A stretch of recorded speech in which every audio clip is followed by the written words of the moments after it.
Welcome to IndoctriNation, a weekly conversation series about protecting yourself from systems of control. I'm your host, Rachel Bernstein. Hello, everyone. I have a special guest on today. Her name is Lynn Smith Gregory. She was raised in a Mormon family in Utah, closely related to the church's founder, Joseph Smith. Growing up, she struggled with perfectionism and the fear of a violent father. Disillusioned by her discoveries about the history of her family and her religion, she left her faith and family to find herself. Despite academic success, she grappled with guilt and remnants of familial trauma, eventually leading her to re-examine her truth. Currently residing in Savannah, Georgia, Lynn is working on a memoir about the consequences of leaving the Mormon Church as a Smith herself. The book, tentatively titled We Were Smiths, will provide an in-depth look into a family torn apart by secrets, discord, and a burdensome legacy. Here is Lynn now.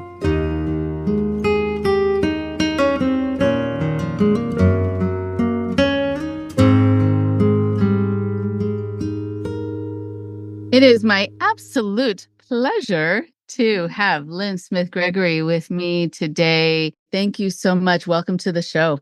Thank you so much, Rachel, for having me. I'm excited to be here. I would love to get into a lot of different subjects, but if you don't mind just spending a few moments introducing yourself for people who might not know about what brings you to being interested in this to begin with. Well, in case your viewers or listeners don't know, I am the great-great-grandniece of Joseph Smith, who is the founder of the Mormon Church, also known as the Church of Jesus Christ of Latter-day Saints. And I left the church at 19 when, through my research and reading, discovered that the narrative I had been told by the church all my life and that I believed in devoutly simply wasn't true. And I know some people don't think of the Mormon Church as a cult, but I think that it meets all the requirements. Okay, I would love to get into that with you. Just as an aside, there are a lot of times that I will learn about a particular group and about the nature of it when people, let's say, have heard me talk about cultic groups in general, and then they'll call me and say, actually, uh, this sort of hits all the points, and it was the same thing actually where people started alerting me to when they were in relationships and or raised by narcissists. I'm like, And so I was able to then expand my awareness and kind of expand my reach to have kind of a wider umbrella over a lot of groups that are considered truly valid mainstream organizations, and people just don't know what could also be woven in, which is what we're going to talk about today. So maybe let's start there. What are the points that it hits that alerted you to the fact that maybe it could qualify as a cultic group?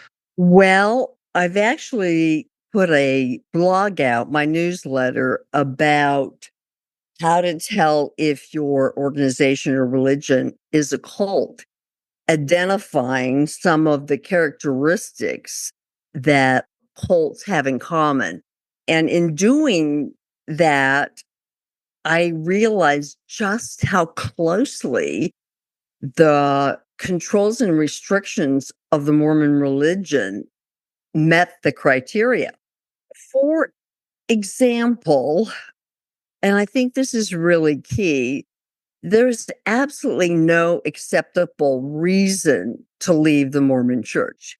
None. If you're leaving, it's because Satan has led you astray, or you've decided you can't measure up to the standards and requirements of membership, and you want to go off and be a sinful person. So there's no way to leave with your dignity intact. Right. So that really does mean no matter what's happened to you, no matter really anything. Yeah, no acceptable reason for leaving. Incredible. Incredible. Okay. And so, and I'm wondering, actually, before we go into you leaving at 19, are there other things that you think distinguish it from, let's say, a mainstream religion or a healthy organization itself? Well, the other things that I think check the boxes in cult status is that they profess to have a monopoly on the truth. They are the one and only source of truth and the one and only path to God. And so also the Mormon Church believes they have a living prophet, meaning someone who runs the church who is in direct communication with God. And that makes him infallible because God is infallible. So that leads us to the other aspects, which is a complete intolerance for criticism of the leader or leaders, and also a complete intolerance for questioning any of the practices, dogma, or instructions from church leaders. There's also the insistence that the church is the priority over family. And the Mormon Church, particularly in Utah, where they have the numbers to do this very effectively, they Mormons live in a bubble. They isolate their young members from other non-members or Gentiles, as Mormons call everybody else who's not a Mormon, uh, which is another cult characteristic. You know, you're not allowed to date outside the religion, or really even socializing is discouraged unless you're trying to convert them, and absolutely no marriage outside the church. So it's an isolating experience. If you go up in Utah, you are really under the illusion that you're the majority. And I certainly grew up thinking that I wasn't a cult. All these weird splinter groups might be considered cults, the Mormons who still practice polygamy, etc.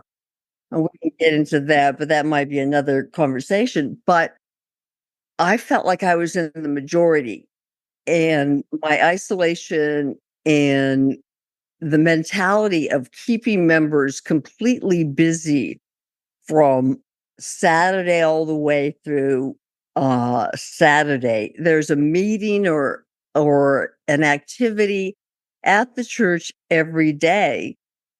So it consumes all your time.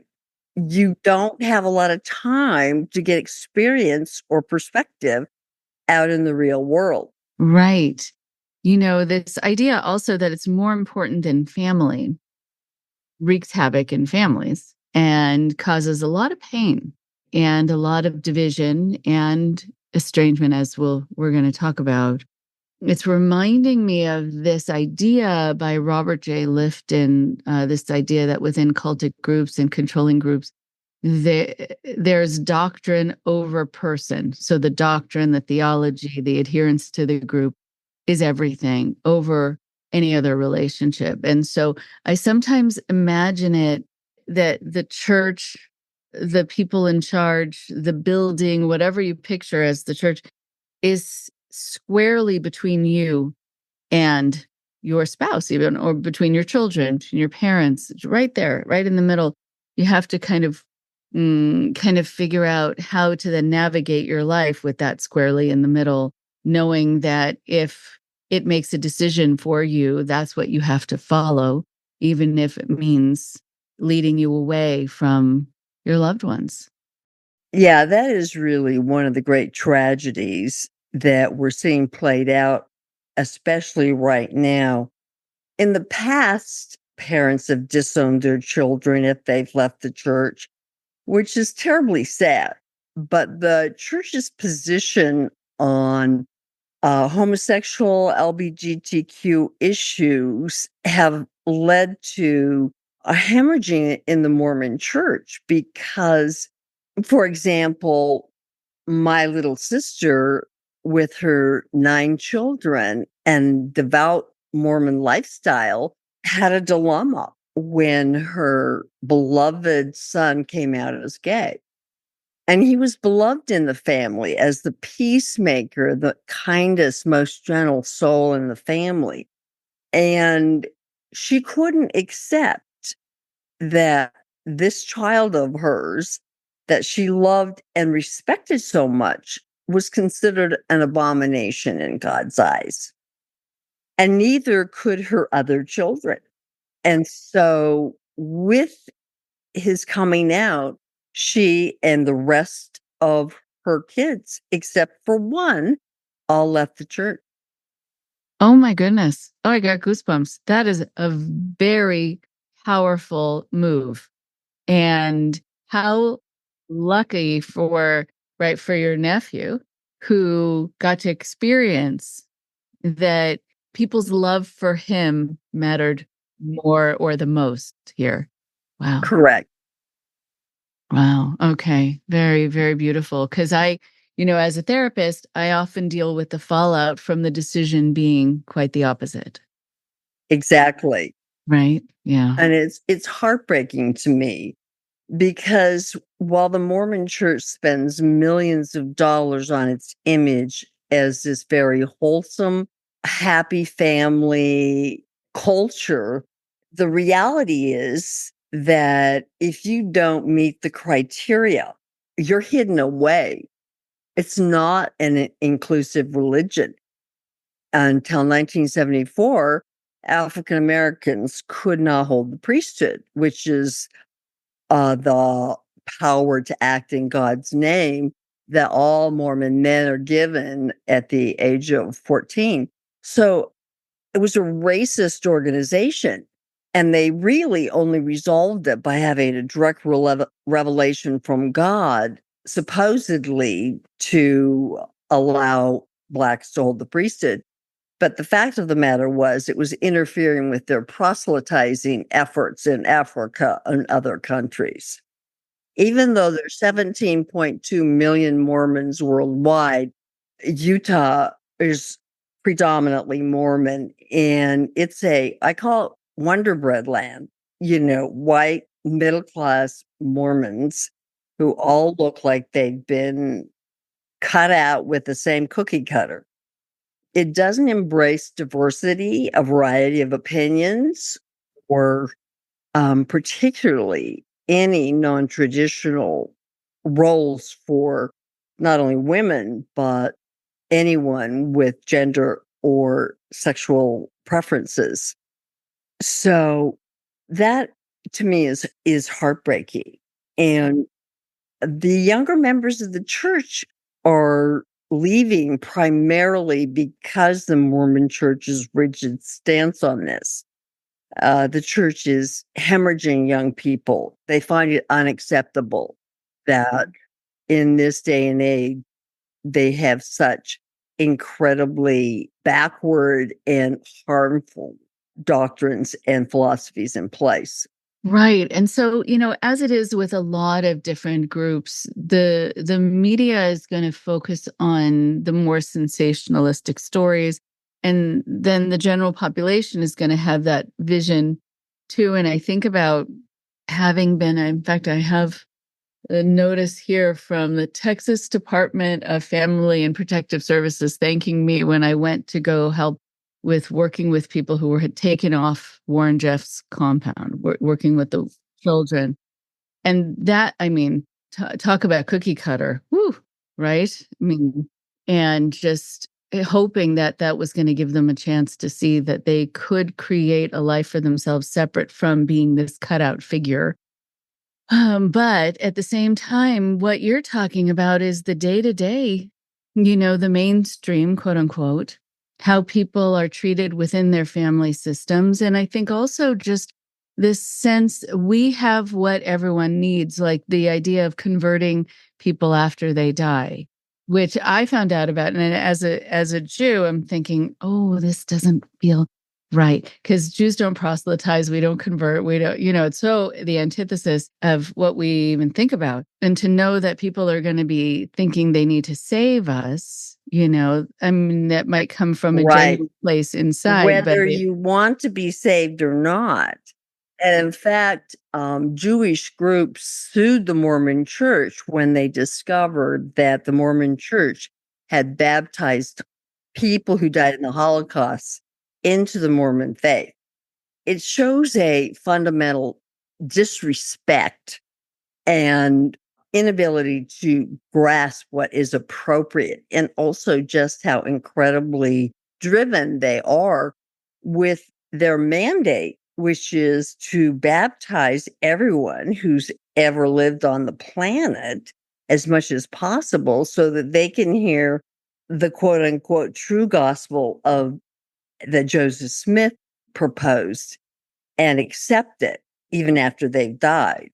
And that's what the baptism for the dead, which is why the Mormon Church has the largest genealogical database. All these Mormon volunteers go out and record Bibles, letters, birth certificates, etc., to come up with a comprehensive record so they can use it to baptize these people by proxy in temple ceremonies.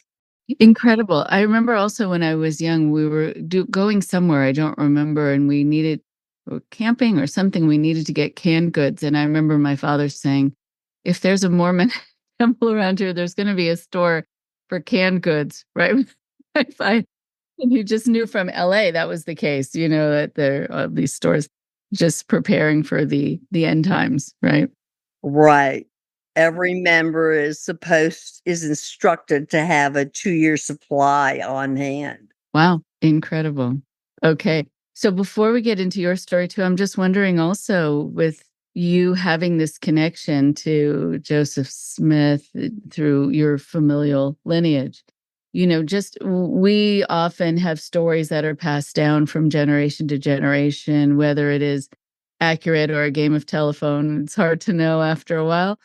But what have you heard about him just as a person separate from this? Have there been any stories told? Well, there were stories told by my devout parents. In fact, they were often told to me in the same vein as parents telling their children myths or fairy tales. It was like, "Oh, we have the real deal because you're related to the first prophet, the founder of the Mormon faith, and your great-great-grandfather was the first member or convert to the church." And they were talked about in hallowed tones. And what I felt was an incredible burden to live up to my legacy and to make them proud of me. We were positioned in our church and community as the perfect Mormon family because of our blood connection to Joseph Smith, and held up as an example to emulate. So there was incredible pressure to be perfect. And I talk about that in my memoir and what the repercussions were when my sister and I both, for different reasons and in different ways, left the Mormon Church about the same time, and how that impacted the family, because we spent a lot of time and energy on our public persona. And this was absolutely not supposed to happen to our family. So it was an embarrassment. And I felt compelled to leave Utah where I wouldn't shame my family. And so I moved to New York City, sight unseen, after I graduated from college. I was in college when I discovered the truth about the Mormon Church. And so there wasn't any place for me to be an acceptable member of the family in Utah. And I was estranged from my family basically for decades. And I talk about what happened as my family imploded with my sister and mine's departure in my book. Yeah, and I want people certainly to buy your book, and we're going to talk about that at the end about where people can find it. I want them to be able to dive into all of this and these stories. I've worked with a number of people who were these legacy families, people who children, grandchildren, and then some of the leadership, and sometimes sharing the same last name. And sometimes people are really enamored with them and sometimes jealous of them, but it's not an easy existence at all. And I think people do not realize the standard by which they are held, the mirror held up to them, the inability to move outside of the expectations, and knowing also what is going to crumble should they just decide to have a life that is based upon the information as they see it now and as they're synthesizing it now and based upon a new set of truths, you know? Yes, when it's integral to your identity. I was special because of my relationship to the founder. And to lose my specialness and my family, my religion, my community, I mean, the decision to leave, I mean, my whole world had crumbled. Because I found out that not only was he not shouldn't be revered as someone next to Jesus Christ, which is how the Mormon Church thinks of Joseph Smith. I mean, he was a bad guy. He was a con artist, a fraud, a liar, a cheat, a predatory womanizer. I mean, he preyed on girls as young as 14 who were in his household under his protection. And I mean, I went from being so proud of something to being absolutely humiliated and ashamed of this connection. And it was, it took me a long time to try to find my footing. I had thought that maybe I could just leave it all behind when I left Utah and pull a geographic and move to New York and reinvent myself anew. But of course, that's not how trauma works.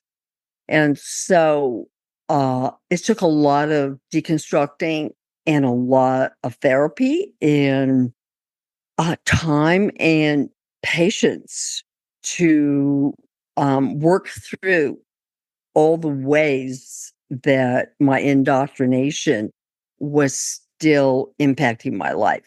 Okay, so let's talk about that because to make such a big change at age 19 is asking a lot of really anyone as they're just beginning to be adults in the world and to go from being the relative of to suddenly just being Lynn, and then there's some lovely kind of peacefulness about that where you get to just create a self, right? And kind of step into the world as, hey, this is me, and I get to just be me, and people can meet me for me.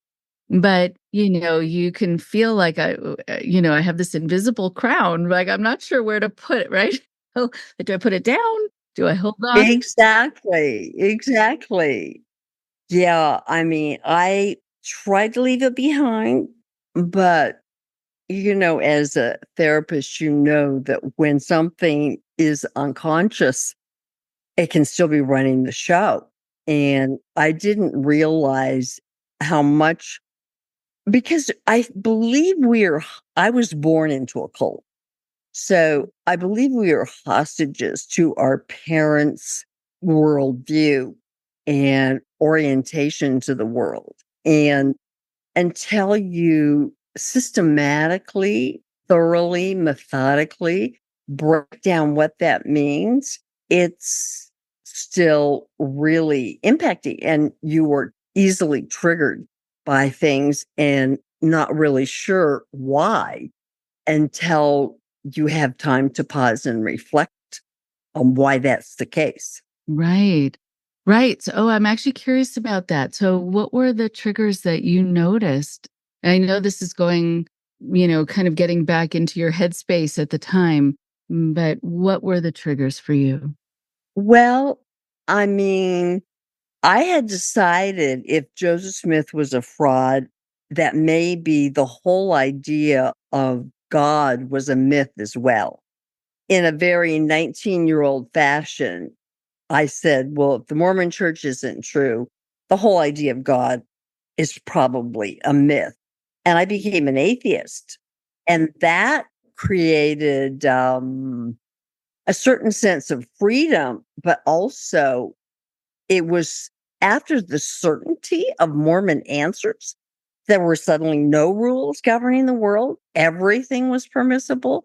I didn't have any guidelines or even a way to look at the world, a framework, scaffolding. But I mean, when I would swear, I mean, I would have that instant knee jerk reaction of a flush, like, oh my God, I just said God out loud. I took the Lord's name in vain, almost like looking up at the sky, expecting lightning to strike you down. And for everything. And there were so many things we weren't supposed to do. Not drink, not even drink coffee, tea or and alcohol. And so every time I crossed one of those lines or broke one of those rules, it was very deliberate and very thought out, and I had to fight the wave of guilt and shame, reminding myself that these were old childhood tapes in my head that I didn't believe anymore. But it was still very challenging. And those were the obvious ones. The more subtle ones are when you're triggered by things. I mean, it's been decades now since I left the church.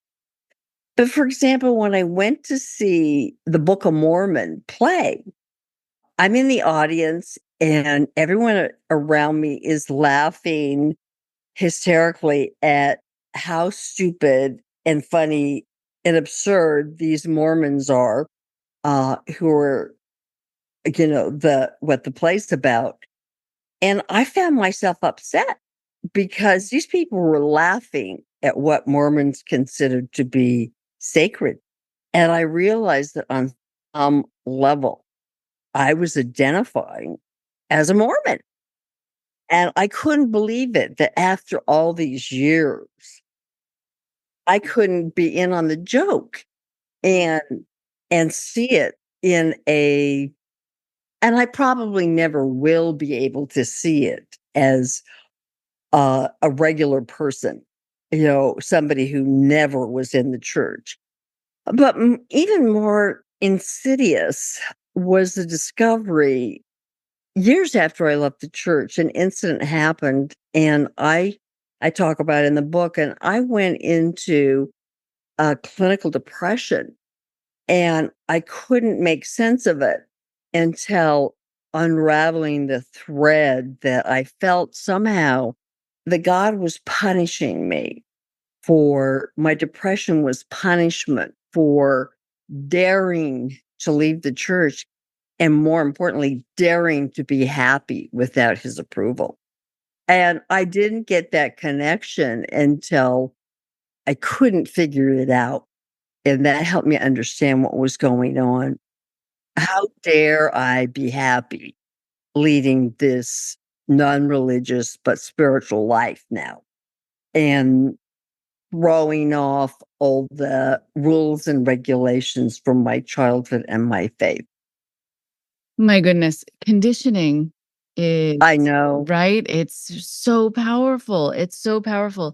I'm curious actually about that, how you were able to start to push through that. That if you don't feel deserving or right, having a happy life, a happy, healthy life, what did you need to start saying to yourself, or what did you need to tell yourself in those moments to get through that?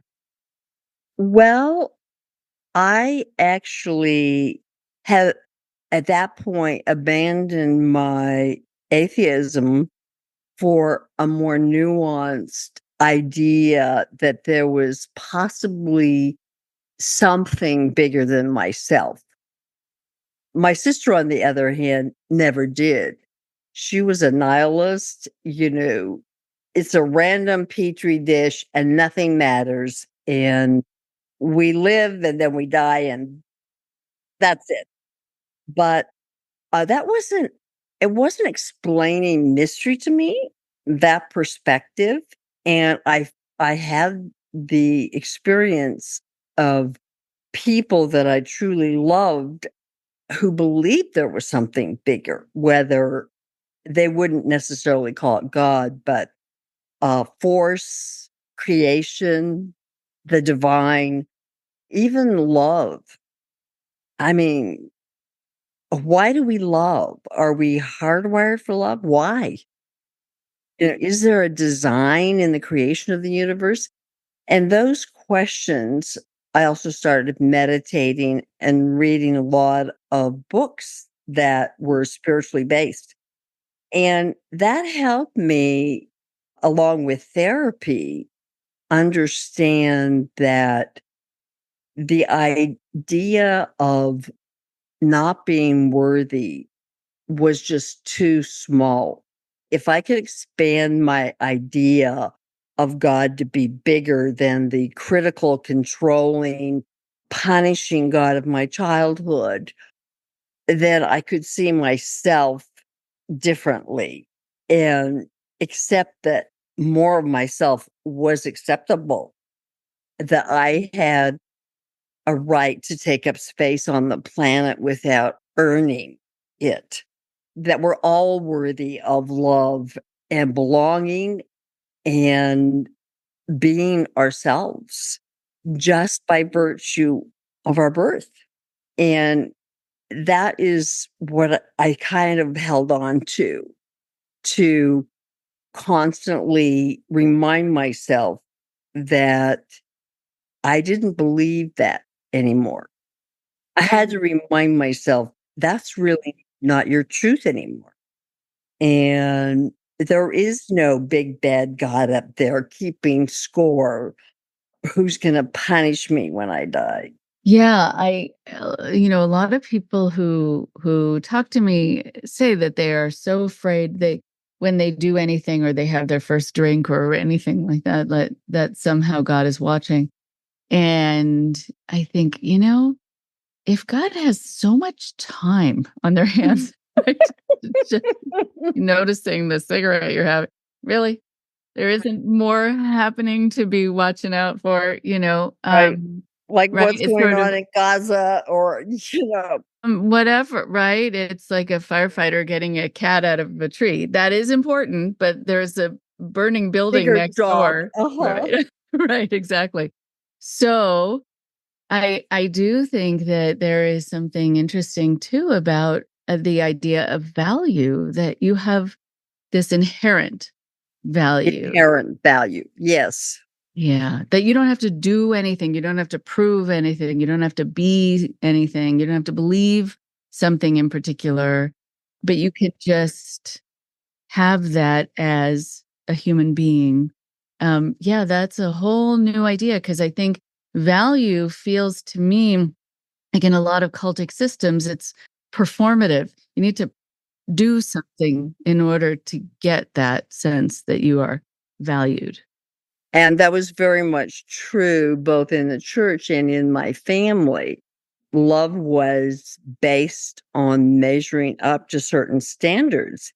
And in fact, I didn't hear the word love. It was good job or that was acceptable or, and so I thought it was achievement was the only thing that mattered, particularly to my father. And letting go of the idea that you have to earn love or belonging or be worthy. It took a lot of looking at it carefully and becoming a parent myself. It helped me because I could easily see that I was attributing things to that old-fashioned idea of God that would be unacceptable to me as a parent. I mean, I would have more forgiveness than this old idea of God. I mean, what, your children aren't going to be able to return home because they smoked a cigarette or had a cup of coffee? I mean, they're not gonna make it into the top tier of heaven? I mean, as a parent, my love for my children made me realize how ludicrous that idea of a God was. And I could expand my definition if there was a creator or some organizing logic in the universe, that it was more benign.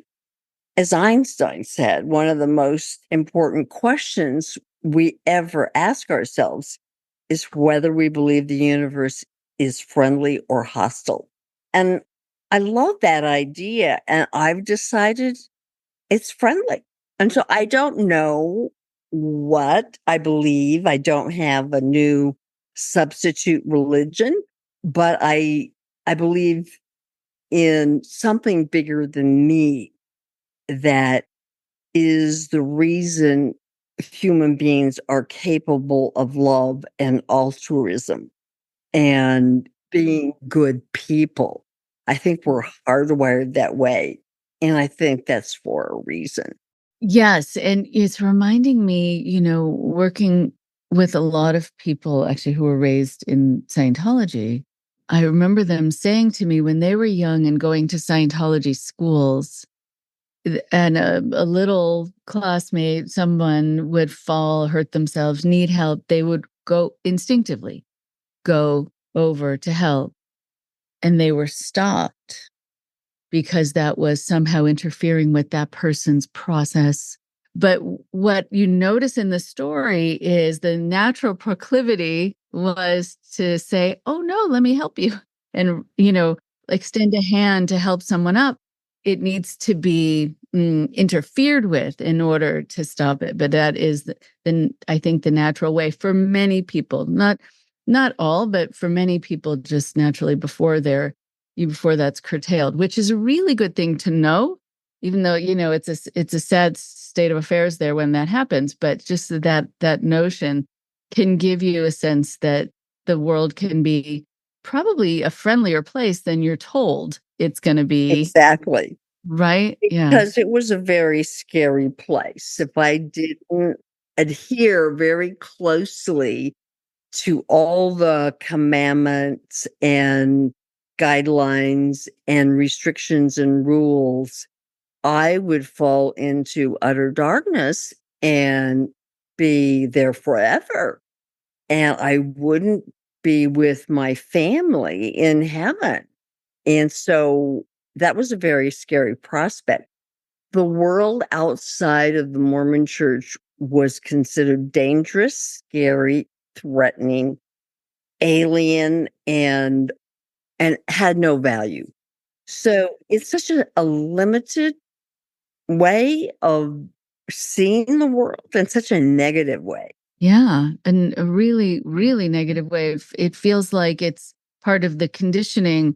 If we can paint a picture of the world being this big bad place, then you won't want to be there, and we can hold on to you here. I mean, how much do you feel that's a part of this vision that's created?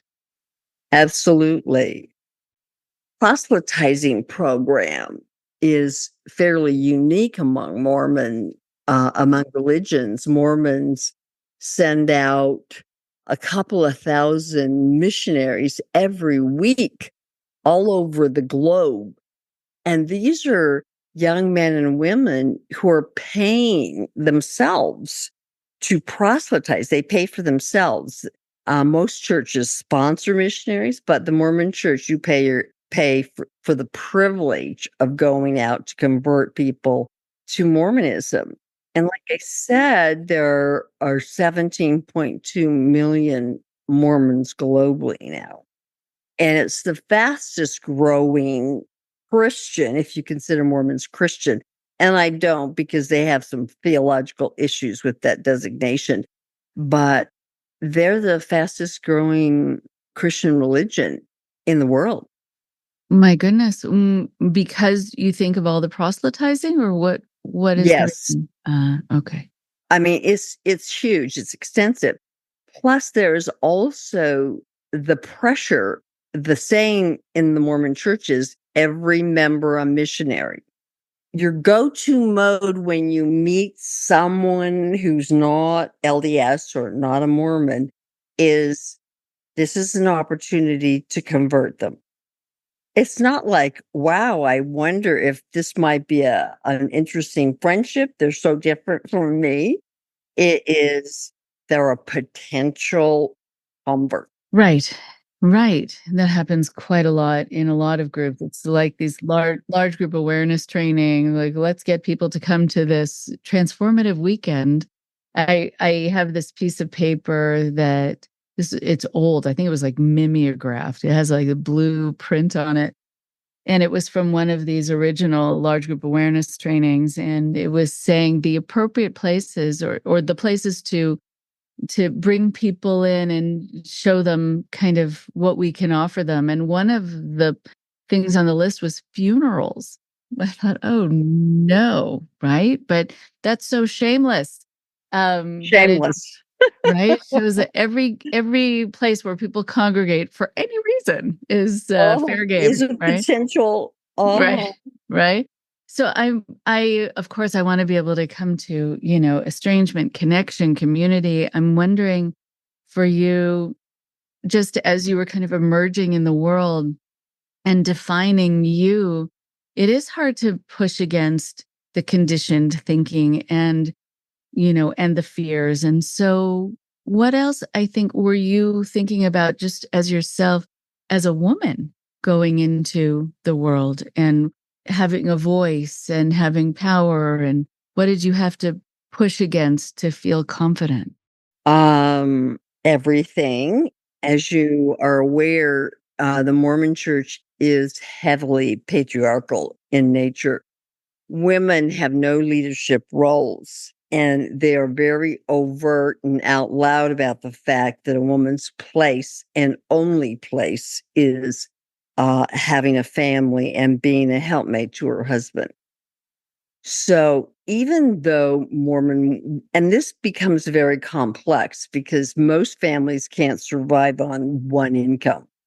So Mormon women, if they can, don't work. They stay home with the kids and have as many kids as God sends them, not even what they can afford. I'm one of 9 children. And when you grow up not seeing any women in leadership positions or given a voice, and there's also a message that women are happiest as wives and mothers, and that anything else is unacceptable. And if you express anything contrary to that, try to color outside the lines, you are quickly put in your place. And you don't hold the priesthood, meaning you don't have the power to act in God's name. The husband is the leader of the family and makes all the important decisions. And even in the afterlife, I'm not sure everyone is aware that even though polygamy is now not practiced in the Mormon Church today, it was dropped because Utah couldn't become a state. It was a requirement for statehood. And so they said, okay, we won't do it anymore. And they had a revelation from God saying it was okay to stop the practice for now. But it is still doctrine in the Mormon Church that when you die, you're going to heaven. And if you're a really good Mormon and you've been married in the temple and done all the things you're supposed to do, you become a god. And you have multiple wives who bear you children to populate the planets that you create. So I remember thinking, let me make sure I have this right. I have to share my husband with multiple wives in heaven. That's my reward for being a good Mormon girl. Didn't sound like anything I was interested in, but that is doctrine. Wow. Oh my goodness. Right. And the idea that women are happiest as wives and as mothers was something probably promulgated and created, the notion, by men. Absolutely. And it's complex, but Utah has the highest rates of sexism in the country. So when they do surveys, they talk about sexual discrimination and those kinds of issues. But there's also internalized sexism. In Utah, when they did polls and said, which would be better, would a woman or a man be better as president of the United States? The women said, oh, it's a man's job. They've internalized, and that's heartbreaking to me.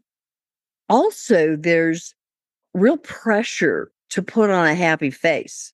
So there's a toxic positivity culture operating where, I mean, my mother was a perfect example of, on the outside, she looked like your perfect Mormon mother. But the reality was she gave up a scholarship to Juilliard to become an opera singer to marry my father because he was a smith, and that would guarantee her direct ascension to heaven. And so at 19, she gave it all up, married my father, gave up her dreams, and adopted his own. And she looked to the outside to be, I mean, she had a beautiful voice, so she sang in church, and my father really had high standards for what women looked like, and my mother was very proud of the fact that she weighed the same that she did when she got married, and a lot of pressure on looking good and being cheerful and happy. But we knew that when she came in the door, she was often exhausted from her church callings and trying to raise 9 children, that she suffered from migraine headaches and depression. And this is the underbelly that you don't see in the Mormon Church. But the reality is, women in Utah have the highest rate of antidepressant use in the country. They also have the second highest plastic surgery rate. There's a lot of pressure to look beautiful, be attractive, present this Mormon face to the world of happy, contented homemakers. And if you don't, then there's something wrong with you, which leads to, of course, depression. Because when we don't think we're measuring up and we see our neighbor across the street, well, she's got 2 more kids than me and she seems to be handling it fine. What am I not doing? I'm not being righteous enough. That's internal tape that's going on. And I saw it play out in my Mormon brothers and sisters. The effects of that kind of patriarchy and the limitations for women in terms of who they could be and what kind of authority and voice they had. Incredible. It's very sad. I mean, it's very sad to think about people needing to put on a false front, literally false front, with plastic surgery and also with antidepressants. That doesn't mean you're happy because you're an antidepressant. It's a way of masking, it's a way of treating, but it is something that doesn't get to the heart, of course, of the Right. issue. It's a symptom of a bigger problem. Right. Exactly. Exactly right. Yeah. And I wonder then, for you coming out in the world, having an authentic feeling, not ascribing to the toxic positivity necessarily. I'm sure still kind of wanting to come across like, oh, I have it together and everything's fine. Because people sometimes do that. They just do that socially. But just to have anger about something, how did you develop or give yourself permission for that? Well, I was fortunate in a way to grow up in an era of feminism, overt feminism, and I joined a women's consciousness raising group. And the women in there, in when I told my story, they were outraged for me. And it was only by listening to how outraged they were for me that I got in touch with my own anger about it. It was like, oh, I guess I should be upset about that. You're right. And it was kind of a funny process, but then I really embraced it. And I ended up going into tech, which was a very male dominated industry. And I was sort of like, I've got something to prove. So that was kind of how I dealt with it.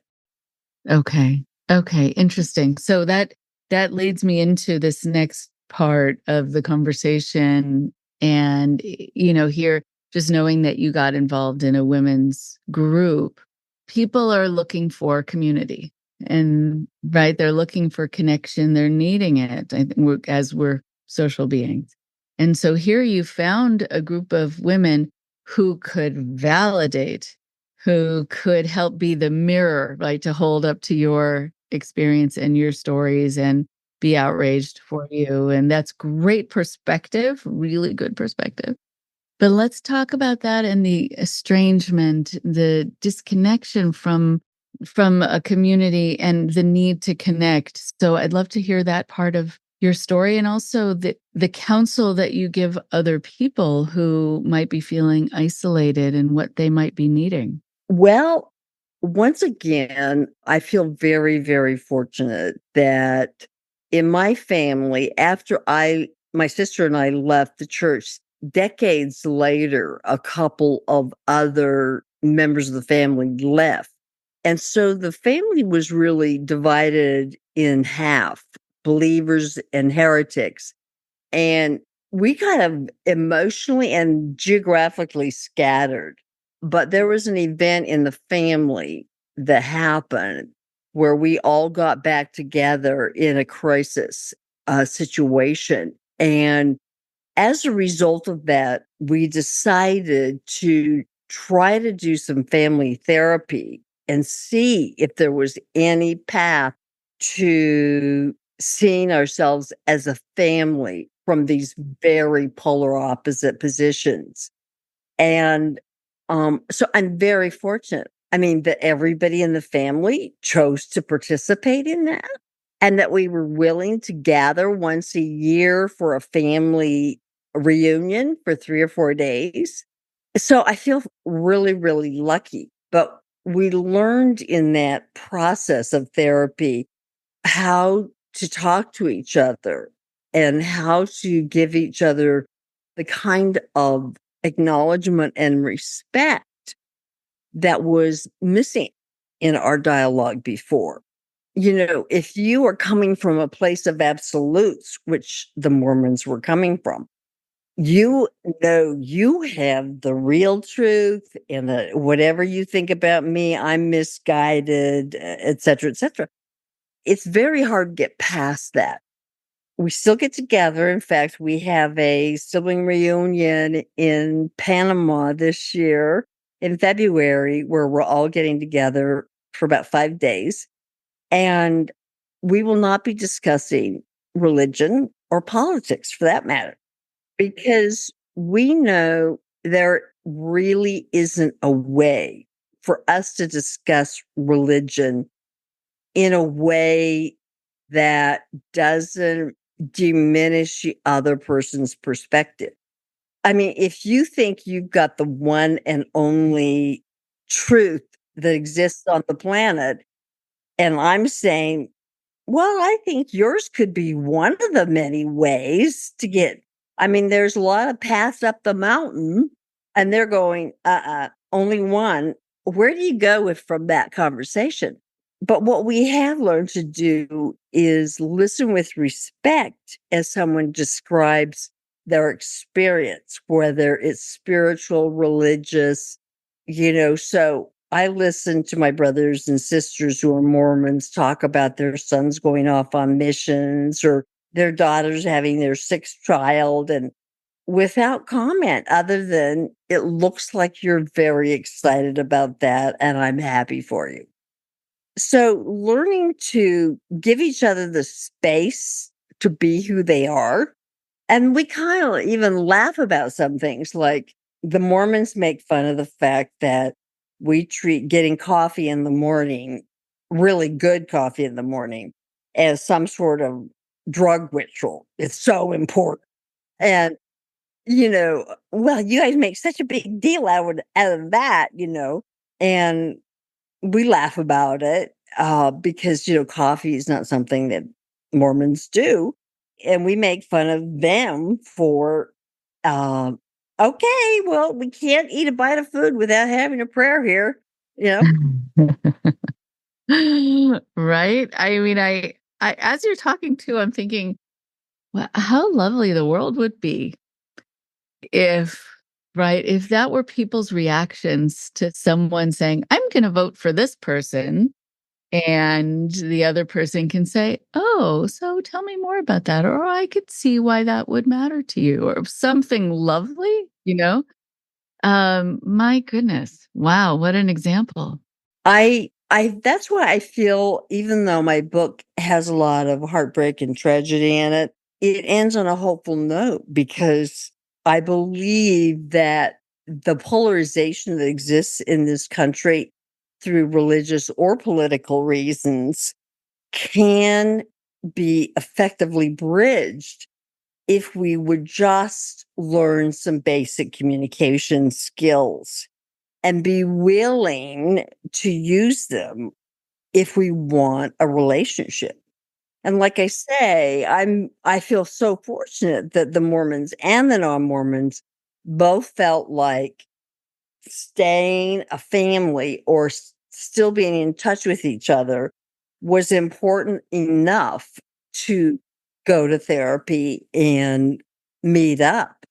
Right. And what a great example that you're setting for your children and any future generation, that you can get together with people and you can be mutually respectful, even if you have And agree to differences. disagree. Right, right. Oh my goodness gracious. Okay, so I'm wondering, just I know we're kind of winding down here and there's so much to talk about. My goodness. This has been so fantastic. I'm curious just about, some ideas, and then of course I want you to be able to talk about where people can find you and your book and what you're putting out there in the world. But for people who are listening, who are grappling with some of the questions that were coming up for you at age 19, and I think of just how significant that age is, thinking that's the year that your mom also gave up her scholarship to Juilliard, and that's when you emerged in the world. Oh my goodness. But I wonder, just some ideas that you have of support or guidance for people kind of questioning now.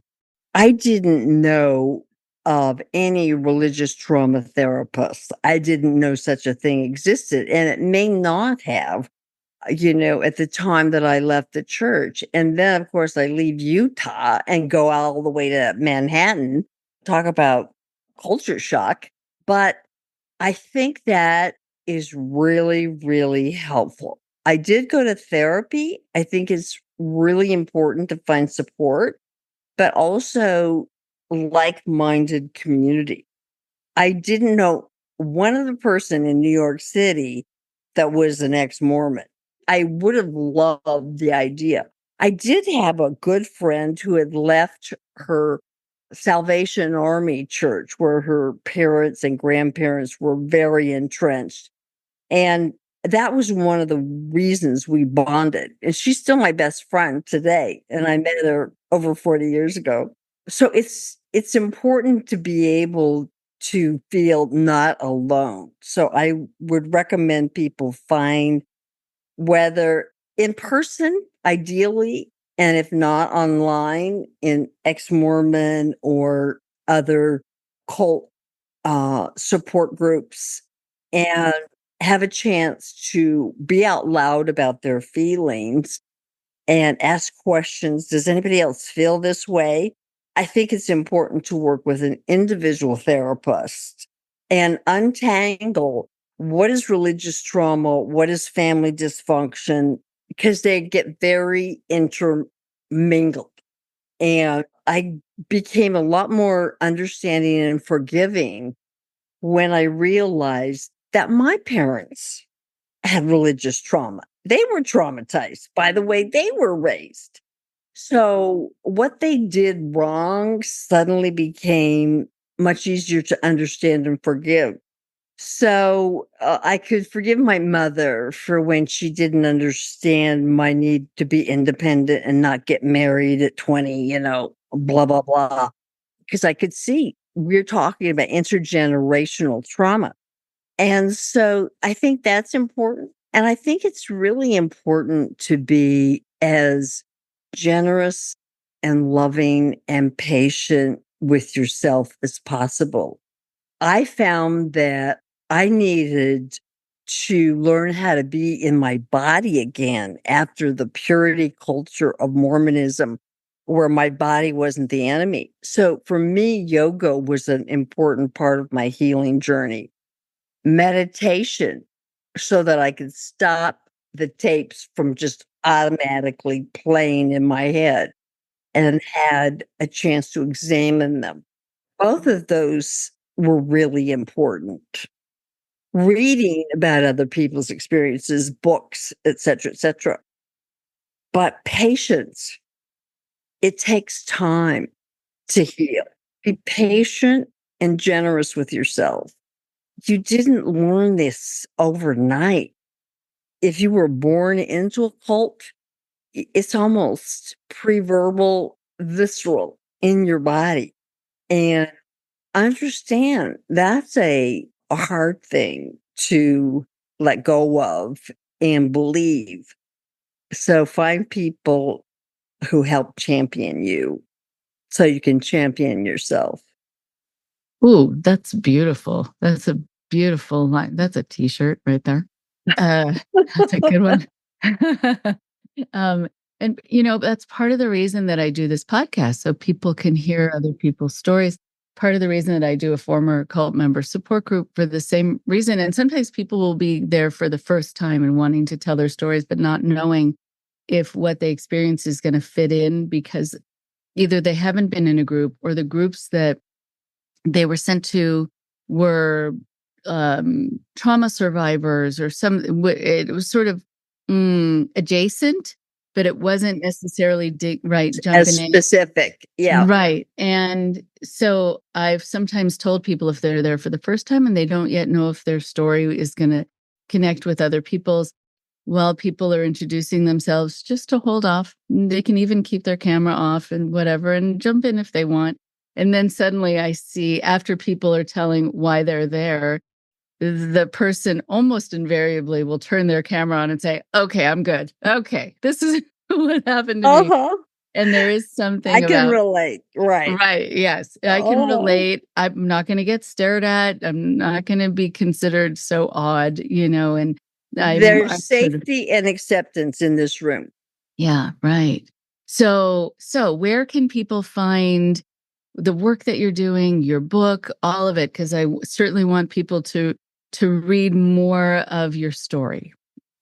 Well, thank you. The book isn't out yet. It's with publishers, my agent, and they've asked me to make a few changes. So it's not available for purchase, but you can follow along with my publishing journey on my website, which is just Lynn with one N, lynnsmithgregory.com. I also have an email newsletter, which you can subscribe to, where I talk about issues that are tangential or relatable, connected in some way to Mormonism or religious trauma or family estrangement or controversies in the Mormon Church.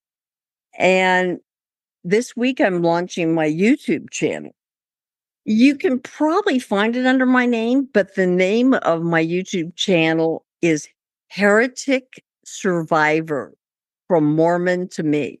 Oh, that is great. You're a wordsmith along with being a smith. It's been lovely to meet you, to talk to you, and I look forward to reading your book when it comes out to the public. And thank you, and feel free to come back anytime. Thank you so much. I really enjoyed our conversation, and I appreciate you having me on. And thank you for all the good work you do. As someone who has been helped, it is vital and critical and makes such a difference. Thank you. Thank you, Lynn, for saying that. Hope to talk to you again soon. Likewise. Take care.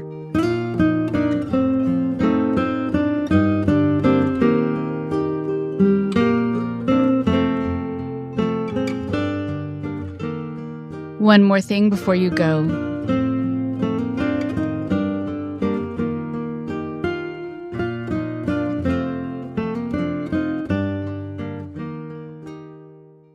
Thank you so much to Lynn for her openness, for sharing with us what it's like to be a descendant of a family that is so famous and can also be seen as infamous. It's very hard to carry that around. There is this sort of guilt, this shame, this moral injury. You can walk around with feeling in some ways connected to something that was wrong. What's also true is that there are so many burdens that come with that connection. One is that you can feel a certain sense of responsibility. I know on the podcast, we've had Jamie DeWolf, the great-grandson of L. Ron Hubbard, who talks about this family legacy and what it does to him in terms of his conscience and how hard he has worked to do cult education and to expose who his great-grandfather was and what he started.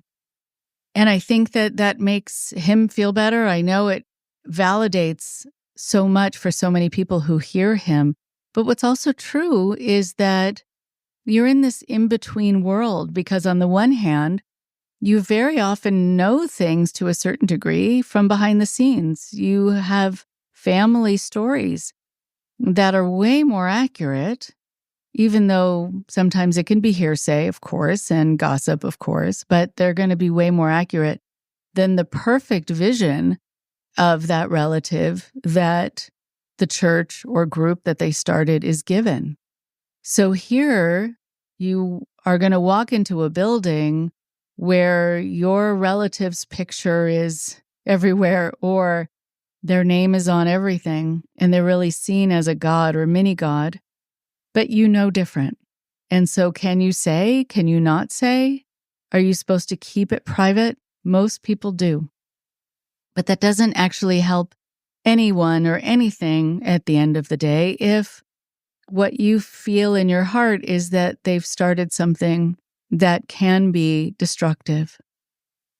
So I really value that Lynn is dealing with being part of what we sometimes call legacy families, where she shares the same last name as someone who is seen as perfect in so many people's eyes, as seen as sort of anointed by God in so many people's eyes. That absolute thinking is something I want to mention something about. Lynn talked a lot about the way she was guided to see things and the way the church was run and still is. There is black and white thinking. There isn't gray. There isn't an in-between space. There isn't a sometimes and a maybe and a it depends. There is a yes and a no. And one of the absolutes that is part of the black and white thinking is something she mentioned, which is that there is no valid reason for leaving. No valid reason for leaving. So that means anyone who leaves is doing it without reason, without cause, at least in the eyes of the people in the church. But if somebody's going to be leaving something like that, where their whole family might still be involved, where their whole community might still be involved, where everything they knew and know existed there is usually a very big reason to extract yourself from something like that, knowing that you're going to be often abandoned and pushed away and looked down upon, knowing that you have to grapple with your own fear of going to hell because of it, and God losing sight of wanting to protect you because of it. There's usually a damn good reason, and sometimes many good reasons. And then it is more important than family. The church is everything. The church is more important than any relationship, anything else that you'd ever be involved in.